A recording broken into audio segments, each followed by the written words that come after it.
Let's see. Should be live just about. No, I'm just checking on my phone to see when it actually comes on. Yeah, it looks like we're live. How exciting. Guys, can you just say hi so everybody can check that everybody's audio is okay? Hi everyone. Live, just about. Hi everyone. No, I'm just checking on my phone.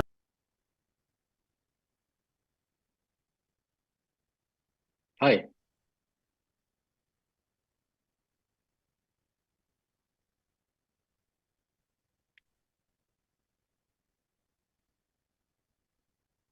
Right.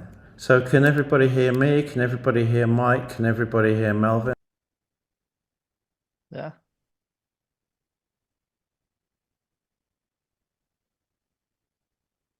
People are saying there's some kind of echo. Is it better now? Okay. Looks like it was my fault. Yeah, I've muted the YouTube page as well, so it should be better, hopefully. Yeah, perfect. Yeah. All right, great. Okay. Well, it looks like we're okay. It looks like we're good. So, hi everyone and welcome. I'm Brian Waters from the QTube, and we have Melvin Tay with us from Northern Film Orchestra. Hi, Melvin. Hi everyone. Thank you for coming along. And we have Mike Ladderser with us. Hi everyone. See you all. All right, I think the echo is probably happening when I'm speaking, so I'll remember to mute my microphone when I'm not speaking. Yeah, it looks like there's some kind of problem, but let's see.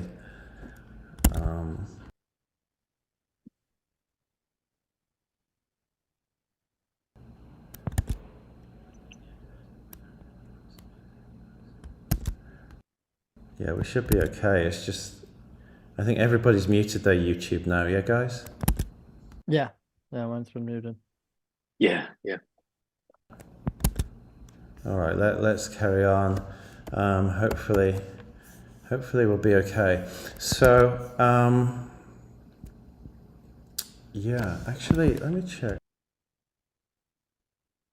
Okay, so let's try and rattle through these questions. We've got quite a few questions that came in on the form that we set up in advance of this session. So we're going to rattle through those first, and then hopefully that's going to cover everything that everyone's here for in the live chat. But if there's anything that we don't cover, feel free to put it in the live chat, and if we've got time, we'll go through it. We're going to do this for about an hour maximum, that is. Hopefully we can do it in less than an hour. So let's go through the questions. The main question that seems to come up the most often, which is understandable, is about percussion. So we have an answer from the orchestra, and I've actually pasted it now into the description of this video. So we do have the ability to have 2 additional percussion instruments in addition to the 30 instruments that were in the document. So you can bear that in mind when you're doing your rescores. Melvin, do you want to add anything to that? Sure. So there's going to be 2 percussionists on the day, so as long as all the music can be played by the 2 of them, that's fine. So the instruments that we are going to definitely be there on stage with us would be timpani, snare drum, bass drum, suspended cymbal, crash cymbal, triangle, tam-tam, tambourine, woodblock, glockenspiel, xylophone, vibraphone, marimba, and Mark III. Yeah. Anything outside of this scope, it's possible, but we cannot 100% guarantee. It's just depending on whoever wins, and then we can discuss from there. I think. But those instruments are definitely on the stage.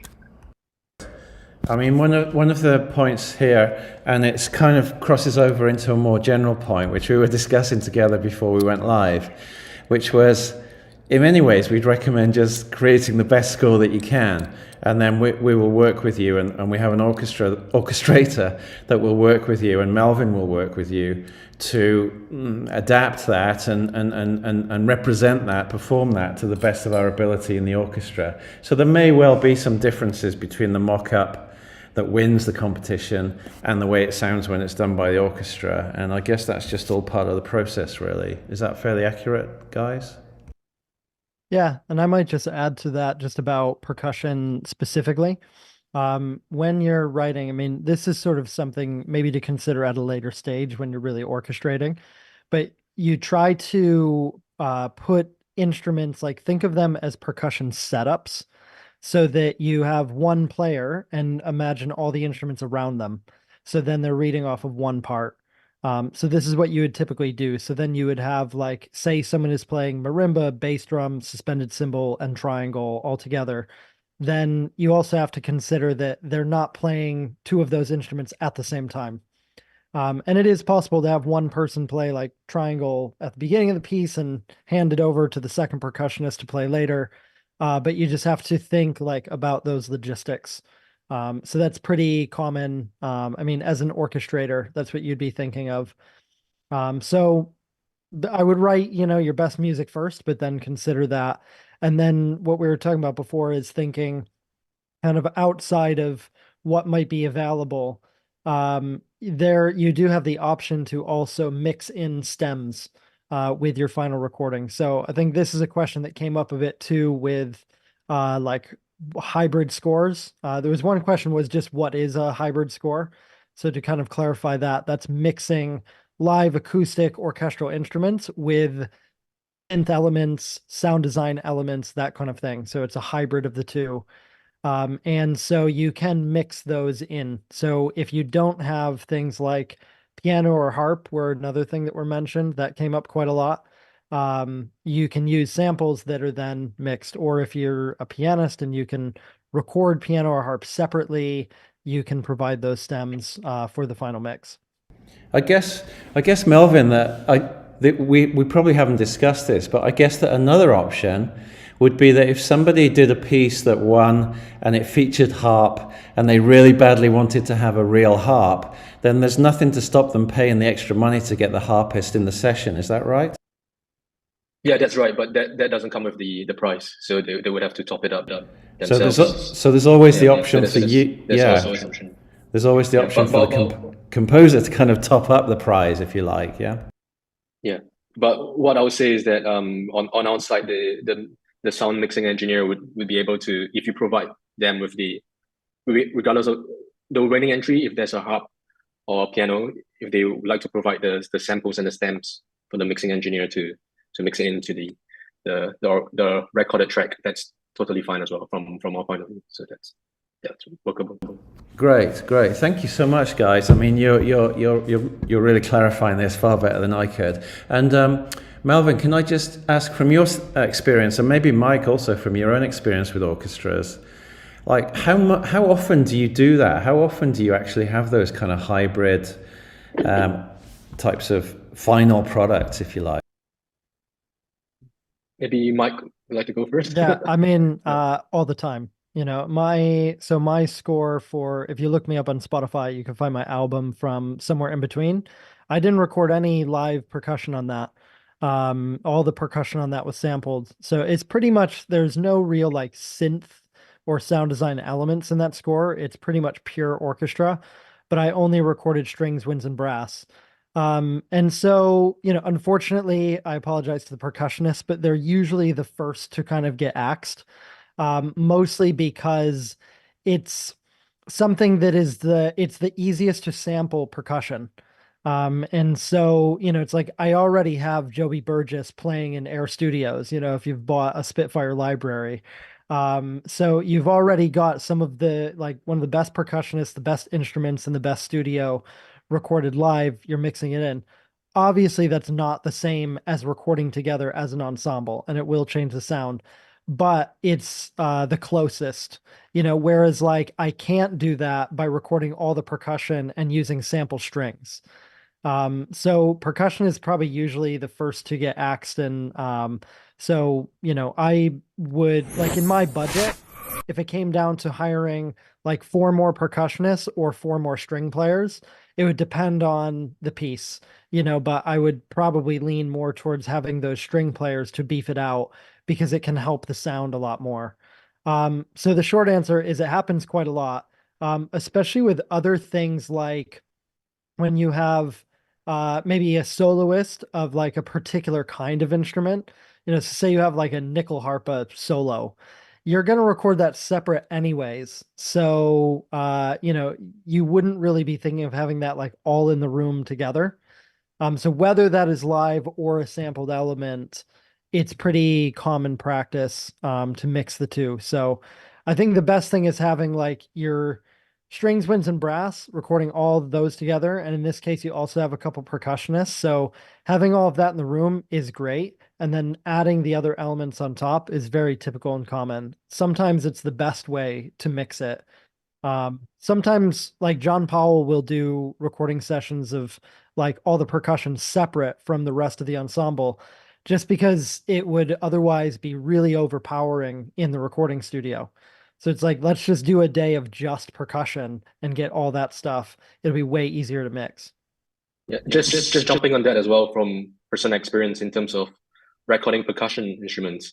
What we found is that especially those louder, more percussive stuff like snare drum, suspended cymbal, crash cymbal, it tends to bleed into every single mic. So you have to make sure that that's really what you want in the music if you're recording it live with all the instruments. Because once you push up the violins and then there's a suspended cymbal in the background, the suspended cymbal will be pushed up as well. So some quite often the percussionists, like Mike said, they either tend to leave it out, or when they left in, it's really something that really blends quite well with the instruments. I would say like timpani, when they do a roll that blends in with the basses or the low instruments. That's what I found really effective. But quite a lot of the higher, lighter sounds or more striking sounds, it's always sometimes better to do it in a separate session or to do it in post.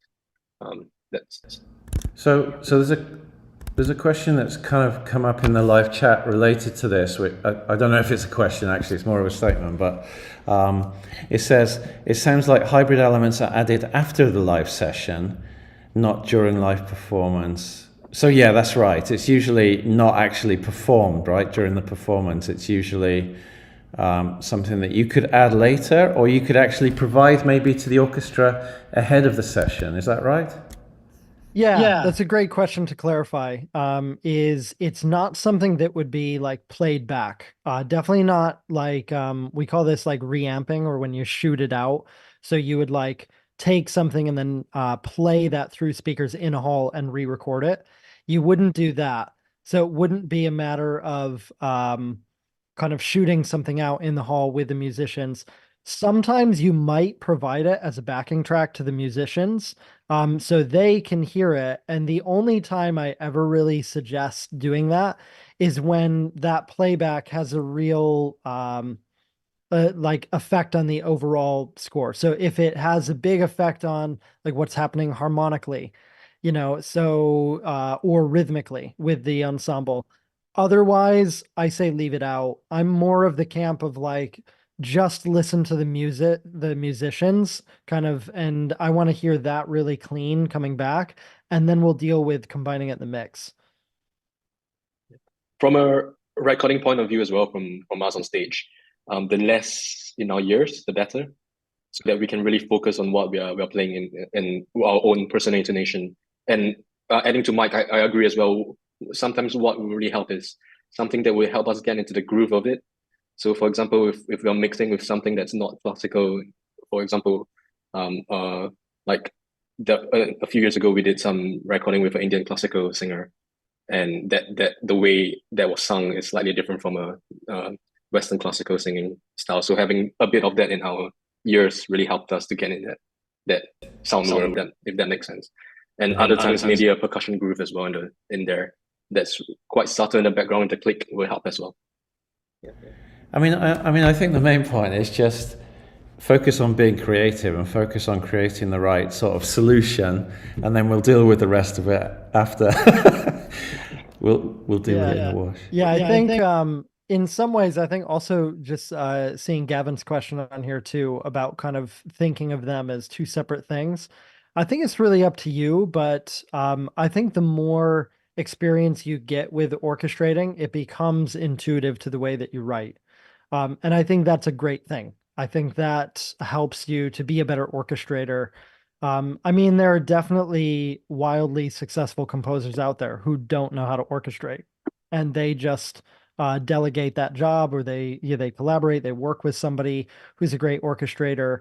But I think, for you, if you want to write for orchestra, I think it's good to like, not saying you should be thinking about every single voicing and doubling and things from the beginning, but I think as you do that more and more, that process becomes more cohesive. So even in my orchestral template, I have most things set up just by player, pretty much, by instrument, and I'm thinking about the player that I'm writing for in the DAW. Right. But again, I want to emphasize that we will provide an orchestrator as the link really between the winning composer and the orchestra. So you shouldn't worry about being able to deliver something that's been, orchestrated to death necessarily. Yeah. Yeah, and I think, oh, go ahead, Melvin. sorry, and I think, Brian, you mentioned there's about a month after you announce the winner to the recording date, roughly 4 weeks for the orchestration to get. If all of the judges behave themselves, then yeah, we should finish the judging by the end of February, and the orchestra session is due to take place in early April. So we'll have like the whole of March basically to take care of all of that kind of stuff. And Brian, I saw that question come up a bit too. I think it was something that people are a little concerned with. I mean, one, I would say, that just kind of looking at the whole list of questions, like be confident and write your best music. Yeah. Focus on that first, because I think there's some people who feel maybe if orchestra isn't their wheelhouse and they feel maybe less confident with that, then, that it means they have less of a chance. But I think just put your best music forward. Yeah. This is something we talked about briefly before we started. But from a judge's point of view, I think that obviously it's the big prize is recording with an orchestra. So we want to see you actually utilizing the orchestra in a good way. But that doesn't mean that, like, if you didn't exhaust every player and every resource available, that you're out. We want to see the best music written for the group. So if you didn't use a bass clarinet or something, then it's fine. From my point of view. So I would say just go forward and be confident about what you're writing, and the fact that they're providing an orchestrator to kind of help you get there. Everyone wants the winning score to come across best on the day of recording. So like there's the infrastructure and support to help that get there. So I just focus on the music first. Yeah, we're definitely here to help, that's the whole thing about the Q-tube really. So we don't want people to be intimidated and just have a go, and we're looking for talent obviously, and an understanding of what media composition is in terms of working with the picture and working with the sort of sound effects and so on. And we're really looking to help people develop. We're not looking necessarily for the finished product. So all of those things are important. And of course, it's important to recognize that you'll learn and you'll benefit simply by taking part. It'll be a tremendous experience for you. So one of the other things about the session, which we can very quickly answer, was about if the person is not able to come physically to the session, but that's absolutely no problem, right, Melvin? Yeah, that's no problem. So we do remote sessions as well.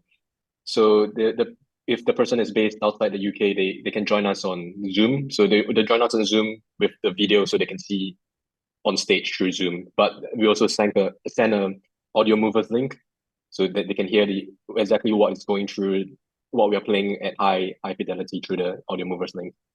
And then if they need to talk back to either me on stage or any of the people in the booth, they can talk through Zoom as well.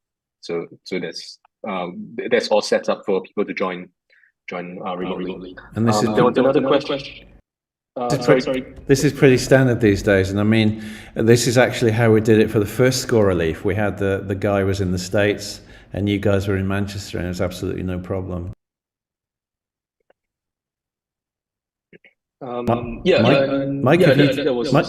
Mike, have you done some remote sessions in your time, or have you always been on hand for the session? I've done loads actually. Yeah, done kind kind of around, like with Vienna. I've done with the Synchron stage there, done in Bratislava as well. Varying degrees of success. Vienna was very good. I never did a remote one with Fames, but I know I've been in Macedonia and seen them doing remote ones, and they're very well equipped. They've been great. So I mean, my experience with remote sessions is like I was essentially sitting in my bed and hitting the space bar for talkback, and it was like I was in the studio, So, I mean, it's a pretty much a fairly standardized system that Melvin's describing. So, yeah. This is standard these days, really. Melvin, you were going to say something more, I think, yeah? Oh, yeah, there was a question about the two trombones. So I would say if we think about it as a tenor trombone and bass trombone, that would be quite helpful. So we have both in that. Yeah, yeah. Okay, great. I saw another kind of just small one about timpani. So Denali asked, could the timpani player switch to another percussion instrument? Typically in a session, they wouldn't. Typically, a timpanist would be hired as a timpanist rather than like an auxiliary percussionist. But I'm not sure how you guys want to handle this for the session. I think as long as at one time we only require two players at the same time, that's fine. We can discuss about the details about that once the winning prize has been announced. Yeah. Cool. Okay, I'm managing too many windows here. Are there any other questions that you guys are seeing that we need to address? There's one I saw about using a drum kit. Yeah, I guess there's a lot of questions about percussion in general. But maybe that's one for you, Melvin. This is from the YouTube chat, asking about using a drum kit. Is that kind of feasible, or what are your thoughts? I would say at a session there wouldn't be a drum kit available, so it would probably be something that would be part of a hybrid score. I would imagine where they will send samples over and we'll mix it in towards the end, and we can probably drop a bit in the ears of the musicians as well, so that will help. And honestly, you're probably better off recording something like that separately anyway. I've had recordings and done live sessions with drum kit, like live sort of concert stuff, and it just dominates. So it's really hard to mix because it's like drum kit is not doesn't sound great in a giant concert hall. So you're probably better off recording it or using samples in a much smaller sounding space. Yeah, for sure. Yeah. Especially anything with snare drum, I find that the snare drum just bleeds into everything and you don't hear anything else. Yeah. And the one time we recorded with snare drum on stage, I had to ask the snare drum to play as soft as they could. And then finally it worked. So and then you muted the solo mic because it was in everything else. Yeah. This is another question that kind of overlaps again a little bit, which is what kind of file formats? I mean, you can work with pretty much anything, right? In terms of the file format, I guess it would be whatever the orchestrator you got is used to using. I think it's quite standard that most people use Sibelius, but I know some people use Dorico as well. In terms of MuseScore, I'm not sure how widespread it's used. I think there are some more people coming across to it because it's open source, but I've never used MuseScore before, so I really cannot advise on that. I'm mainly most of the people who send Sibelius scores over to us, it's send scores to us through Sibelius, but in terms of recording it, they just send the PDF of the scoring parts. Yeah. Yeah, I'd say just on that, like from an orchestrator's point of view, that is your goal. Like an orchestrator receives session files, MIDI, and WAV files of demos, and they deliver PDFs of scores and parts. So however that translation has to take place, and I guess that would be something that you'd also be working with the orchestrator that like, I mean, because MuseScore is free and it's open, a lot of people use it, and it's a fairly, robust for what it is. So, if that's what you have available, then, I'm sure that would be sufficient between the DAW and that to provide a complete professional score for the session. We have a question here which I can answer. Makes a nice change. People are asking whether they can modify the level on the effects track, basically on the video, and the answer is yes. You can adjust. You can kind of adjust it once if you like, so you can bring it down a little bit if you want to, but you can't ride it and you can't sort of like dynamically control it with something. But you can certainly bring it down a little bit if you want to create a little bit more headroom. That's no problem at all.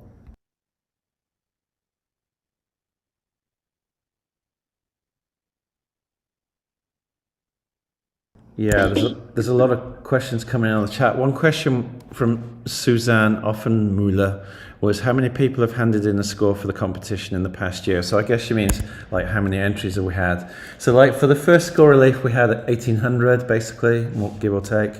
And the second year we had like 1,200, so that gives you some idea. But obviously it could be much more or much less this year. We really don't know at this stage. There's one that I saw from the, sorry, Melvin, go ahead. No, sorry, go ahead. Sorry. Yeah. That I saw in the spreadsheet from previous asked questions about more of a nitpicky orchestration one. So asking when there are only 2 players per instrument in the brass section, is it better to split them into separate voices, or is it common having them play in unison? I would say like if we take 2 horns or say 2 trumpets, that's really it's like each option is just different. So you could have, say, 2 trumpets. You could have them playing in unison. 2 good players can play in unison and can blend, and it will be bigger and louder. 3 will sound more like a section. So it's a little bit easier to kind of blend and have one big cohesive sound. Typically, like this often comes up when people think about splitting strings. And the way you ask this question might, you may already know this, but like if you have, say, like 2 cellos, is it better to split them or have them play in unison to make it bigger? It's kind of like if you have like either 1 or 3 or more is usually the ideal. 2 players together is often hard to get it to kind of blend and sound good. So it would depend on what it is. Like if you have a big melodic horn line and you've got 2 horn players, then put them both on it. But also maybe consider doubling that with like an oboe that won't really be heard, but can help those 2 horns sound more like a section. So there's ways of sort of filling that out to make it sound full. Otherwise, 2 players on their own can sound a bit weak. And if it's like part of a harmony, so say you have trombones, trumpets, and horns filling out a chord and you're doing a triad, instead of putting each of them just on a note and doubling them up, you'd probably be better off splitting the voicings across. And that would sound much more rich and full and blended. So it's a really good question that's quite specific. But I think, that's the kind of orchestration details that really do stick out, and just come across as sounding better and kind of more experienced. Yeah, I totally agree, Mike, on that. Either 1 player or 3 or more, that works. If it's 2, really depends on the music, but yeah, it comes across better depending on what kind of music you want to get out of it. There's a question about recording a composition that has a lot of tempo changes. From our point of view, in terms of recording with tempo changes, it's a lot trickier the more tempo changes there are, and just know that there's limited time on that day. We only have just about an hour, just under an hour to record the entire piece. So the more tempo changes and the more extreme and tricky the tempo changes were, that means the more time it needs to be spent on that. So like last year's score relief, I remember there was, I think, a mushroom falling down, and a lot of the entries that came in and the one we recorded in the end, the tempo kept changing depending on where that mushroom was falling down. And most of it we recorded with a click, but that click kept changing. So we had to play the click a few times for the players to get used to it and just recorded at 4 bars in isolation. Yeah, and then we did it a few times till we get it perfect. But that took a lot longer than, even though it's just 4 bars. So I would say just be conscious about the extreme tempo changes there are in the score, and the more you can help in terms of making it either quite natural or quite related, that would be fantastic. But if it's sudden and you want it suddenly changing, that's possible. We just need more time during the session to do that. That's all. Yeah. Yeah. And I think Mike probably has more to jump on that as well. Yeah, I'd say also as a rule of thumb, like kind of around 120 BPM, you can go plus or minus 2 BPM and it won't be noticeable. So then if you cut that in half, like at 60 BPM, then like 60 to 62 is kind of noticeable, but plus or minus 1 BPM won't be noticeable. So try to think of that as like if you have a sort of moving click as it's going through a sequence and you want to adjust them to get certain hits, then, you know, maybe adjust your tempo earlier so that it's a smoother tempo, something like that. And another tip is like, if you do have a big tempo change, it's easier to say, like, if I have a section that then goes to like a held chord, and then it's now on a new tempo change, start that new tempo change in the held chord. Because if people are sustaining a note, then it doesn't matter if you change the click. They're just going to hold. So the tricky part is when it changes on something that's rhythmic. So it's like I think of giving 2 bars or so ahead of that new wherever I want the new tempo to really be. And then, sorry, I'm getting a call. So I want that to be 2 bars ahead of where that's going to be. And then, you know, throw it into the middle of a sustain and it will be really easy. It's also much easier to drop in. So if you have to drop in, if you kind of build in your tempo changes 2 bars ahead of where you want to start, then you just say like, my tempo changes at 17. I go, okay, we'll do clicks from 15, play 17. And it's, you know, the Pro Tools engineer doesn't need to go like build a new click track for that section or anything like that. Brilliant. Thank you so much, guys. I think we're actually doing quite well in that. We're actually covering the questions really efficiently. I really appreciate that. Are you guys seeing any unanswered questions? I think we've answered the ones that we've got so far, right?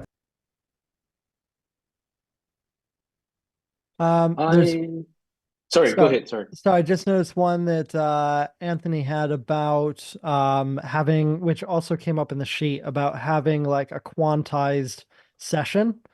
So because sometimes with different samples, like different sample library companies might have their samples might speak sooner or later than others. So sometimes in your session, people will either use negative track delay to get it to trigger sooner, or they'll like move the MIDI region slightly out of quantization so that it actually falls in time. So the kind of putting a couple questions together is about like, should you quantize your MIDI ahead of time, you know, or what? What I would suggest is make your demo the best thing. That's what you're submitting for the competition. What comes after is really orchestration. So like what I've received as an orchestrator has also been, you know, absolute messes of sessions, and it's just expected that the orchestrator sort of cleans it up. Don't do that, but do, you know, think of that in mind. Like make your demo sound the best it can be. Don't let your demo be out of time because you think that your session should be quantized. That's something that comes at a later stage where when I actually orchestrate, I save as like the cue is approved. Great, that stays standard. Now I save as one for orchestration and I clean up the MIDI in that to export and make it easier to orchestrate. So it's kind of a separate process. All right, cool. I think we're on top of this. You know, this is awesome. There's a lot of questions coming in, but I think we're covering them real well. I mean, Mike, have you had a chance to see the animation? Have you actually looked through it? I believe you sent it over. I don't fully remember it. I'd have to look it up again. Yeah, no problem. I was just wondering whether we wanted to take a couple of minutes to make any general observations, but not to worry. If you've not seen it, that's fine. I think this is one thing that you know we came up when we were initially talking about doing this session is like, you know, just writing for orchestra and kind of this, because this format for a competition is fairly common. Like you're given a clip, you write, and the big prize is a recording session with an orchestra. And so a lot of people I think wonder like, you know, how do I approach this, especially if it's not really, what I'm comfortable with, or if I don't have a lot of experience with it. The fact is, most people don't have experience recording orchestra, and that's why it's a prize. It's a fantastic prize to get the opportunity to do it. So I would just say that, really think about, once again, writing your best music, doing the best job you can. But one thing that I think sticks out, and we talked about this kind of reviewing last year's winners when we did that session, is I think kind of attention to detail in the arranging and orchestration does help it stand out. So there was another question that came up on the sheet that was about, like, if I hold a chord for 2 bars, is that boring? It depends. Is it appropriate or not? But what could you do? So I think it's like, if you want something to be, if you feel it's boring, then why don't you turn that block chord over 2 bars into like a, rhythmic idea that still gives us the harmony. So I think kind of details and layers in your orchestration, being able to highlight your melody or, where your harmony sits and things like that. Those are what really stands out, where when I listen to something, it's like immediately something is like of a higher level.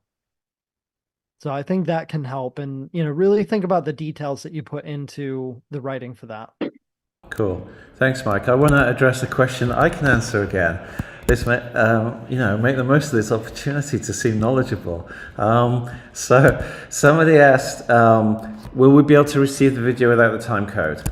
Basically, my plan with that is to make that available after the competition, so that if people want to post on their like YouTube or in their show reel or on their social media a version of their score without the time code visible, they'll be able to do that. Yeah, so that will be made available after the contest. Yeah, for sure. But for now, we're gonna stick to the version with the time code. The reason being principally that obviously it's an important guide for you to work with the spotting sheet, but also it's going to be used by the judges, of course, to see how you've kind of interpreted what's on the spotting sheet. So yeah, at this stage, we'll stick to the time code version.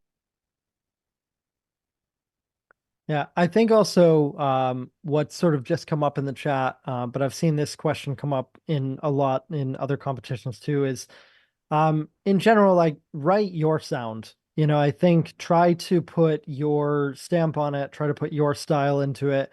Don't try to write something that you think the judges want to see. I go in judging a competition with no expectations, and the ones that really stand out are some of the most surprising ones. It doesn't mean like try to be different for the sake of it. Just try to be yourself, try to write your most genuine music. I think that comes through the best. Yeah, that's right. I mean, there's another question that's just come into the live chat, which I can talk a little bit about, which is, do we need to aim for Looney Tunes style, or can we make it a bit of our own? I mean, a bit of your own, certainly. But in general, we thought it'd be fun this year to try and be a little bit more specific than we've been in previous years, because we've left it very open-ended in previous years, and that's been fantastic. But actually, the reality of working in the industry, of course, is that you're not usually given carte blanche to do whatever you fancy. So we've provided a spotted sheet, and we've also tried to steer people towards this kind of classic cartoon, Tom and Jerry type kind of style. And one of the reasons that we've done that, besides the fact that it's an exercise in its own right, is because I spoke with the kind of official composer of this animation, and this is what she was instructed to do by the creators of the animation. So we thought it'd be quite interesting to pass the same challenge on, really, the same criteria onto you guys. So that's the thinking behind it. But by all means, feel free to sort of interpret that as you like. But that's where we're at with that, really.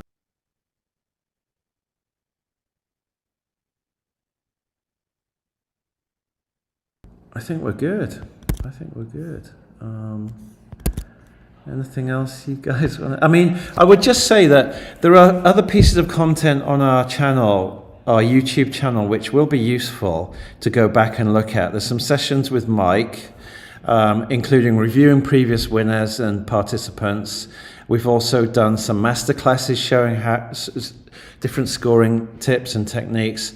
And we've also, of course, shown the previous winning scores, and we've done the side-by-side comparison of the original mock-up that won the competition with then the final performance by the orchestra. So there's all sorts of really cool resources there on the YouTube channel for you to dig into as well that might help to inform you. And you can actually physically see the orchestra, which might help you in some way to see the configuration, see Melvin doing his thing, which is great. So yeah. Yeah, I think this is also, it's great because you're not only judged on the quality of the demo. At least for me, when I know that the winning score is going to be recorded, so I'm not as concerned about the level of production, on the demo as I would be if that was the final submission for something. So I think, because that's often a concern with, usually there's sort of two camps, people who come more from producing music and people who come more from writing orchestral music and are kind of afraid of the other side. So, I think this is an opportunity where you can really show your stuff and can really shine, and also, take it as an opportunity to do something unique with the orchestra.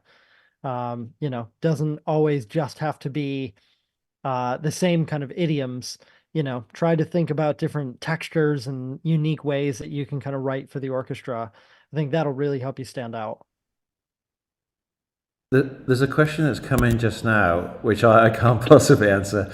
I'm wondering, are divisi with 5 violins per section possible? Yeah, because I'm assuming if you really want to have a DVC for all 5 first violins and all 5 second violins, I'm sure you can do that, as long as you think that's musically what's most effective in your piece, because we have 5 first violins players there and 5 second violin players there. So yeah, feel free to use that if that. Yeah. In that context, exactly like if you're creating a texture where you're really thinking of them as like 10 players to create one big, sound or effect, then, bring it on. Bring it on. Know that it won't sound like, it'll sound like 10 soloists. It won't sound like, 10 string sections. All right, great. Well, guys, I think we can maybe even consider closing there, unless there's something that you guys particularly want to add to what we've shared already. I think that's been great. Quite a good variety of questions here. As I said before we started, it's great to have this, as an opportunity for people to get some insight. Yeah, I really appreciate you coming, Melvin and Mike, and helping me with this, and well, more than helping me, taking it off my shoulders. And I really appreciate all of you guys that have tuned in with your questions and your comments and supporting each other. I can see you're kind of helping each other in the chat, which is fantastic. This is what the QTube community really should be all about. And we're really excited to hear your entries. Please don't give up. Even if you feel a bit intimidated by some of this, please don't give up. We'd love to hear what you can do, and you'll definitely benefit from doing that. And we'll have the prize draw at the end, of course, which will be a random prize draw with some other prizes. So everybody that takes part will have a chance of winning something very, very cool. And some of those prizes are really, really good. I'll be sharing some details of those over the next week or so. And yeah, please spread the word. The more participation we can get, the better. And also, obviously, we're keen to get support for the charity fundraiser. I just want to give, in place of war, a shout out. This is what this is all about, really, is trying to get support for the charity, as well as sort of something fantastic for the composer community. So yeah, everyone's a winner. Yeah, Super Blonde, quite right. So we'll try and wrap it up there before another question comes. And yeah, take care, guys. Have a great evening or day wherever you are in your time zones. And yeah, thanks again, Mike and Melvin. Appreciate it. Thank you, Brian. Thank you. Looking forward to it. Yeah.